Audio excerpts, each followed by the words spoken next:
اعوذ باللہ من الشیطان الرجیم، بسم اللہ الرحمن الرحیم۔ السلام علیکم ناظرین، کیسے ہیں آپ سب؟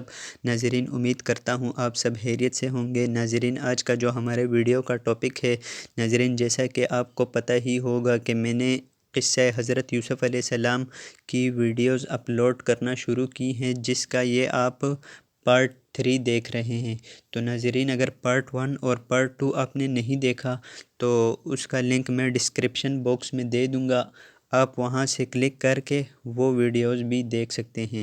تو ناظرین چلیے شروع کرتے ہیں اپنے آج کے ٹاپک کو، جو کہ ہے بھائیوں کی حضرت یوسف علیہ السلام کے خلاف سازش۔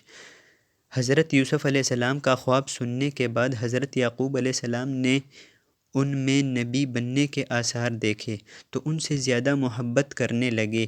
حضرت یوسف علیہ السلام کے سوتیلے بھائیوں کو یہ محبت برداشت نہ ہوئی اور وہ حسد کی آگ میں جل کر حضرت یوسف علیہ السلام کے خلاف سازشیں کرنے لگے۔ سوتیلے بھائیوں نے حضرت یوسف علیہ السلام کو باپ کی نگاہوں سے اوجھل کرنے کا فیصلہ کر لیا اور آپس میں یہ مشورہ کیا کہ یوسف علیہ السلام کو یا تو جان سے مار ڈالیں یا دور کسی ایسی جگہ پر چھوڑ آئیں جہاں سے یہ واپس نہ آ سکے۔ ایسا کرنے سے والد محترم کی مکمل توجہ ہماری طرف ہو جائے گی۔ ایک بھائی نے کہا کہ انہیں جان سے مارنا بہتر نہیں، البتہ کسی گہرے کنویں میں ڈال دو تاکہ کوئی راہ چلتا مسافر اسے لے کر کسی دوسرے ملک لے جائے۔ اس طرح تم یوسف علیہ السلام سے بھی چھٹکارا حاصل کر لوگے اور اپنے باپ کی توجہ کو بھی پا لوگے۔ سب نے اس رائے پر اتفاق کیا اور اسے عملی جامہ پہنانے کے لیے کوششیں شروع کر دیں۔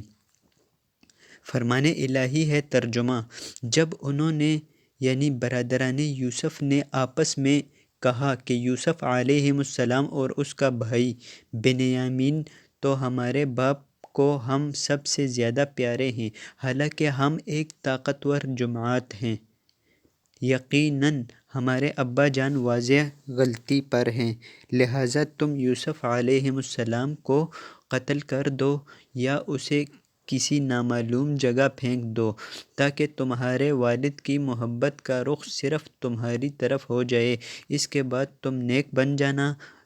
ان یعنی بھائیوں میں سے ایک نے کہا، تم یوسف علیہ السلام کو قتل نہ کرو بلکہ اسے کسی غیر آباد کنویں کی تہ یعنی گہرائی میں ڈال دو تاکہ اسے کوئی آتا جاتا قافلہ اٹھا کر لے جائے۔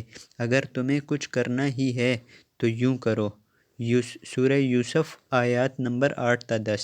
رسول اکرم صلی اللہ علیہ وسلم نے فرمایا، پہلی امتوں کی بیماریوں میں سے ایک بیماری تمہارے اندر بھی سرایت کر گئی ہے اور وہ حسد و بغض کی بیماری ہے جو دین کا صفایا کر دیتی ہے۔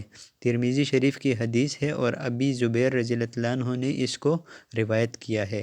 تو ناظرین ویڈیو کو زیادہ لمبا نہیں کرتے کیونکہ آپ کا قیمتی وقت میں اور زیادہ لینا نہیں چاہتا۔ تو ناظرین امید کرتا ہوں آپ کو آج کی ویڈیو بہت پسند آئی ہوگی۔ ناظرین اگر ویڈیو پسند آئی ہے تو کمنٹ سیکشن میں اپنی رائے کا اظہار ضرور کیا کیجیے، اور ناظرین اس ویڈیو کے شروع میں نے آپ کو سلام کیا ہے تو ہر مسلمان پر سلام کا جواب دینا حق ہے۔ تو ناظرین مجھے دیجیے اجازت، اللہ حافظ۔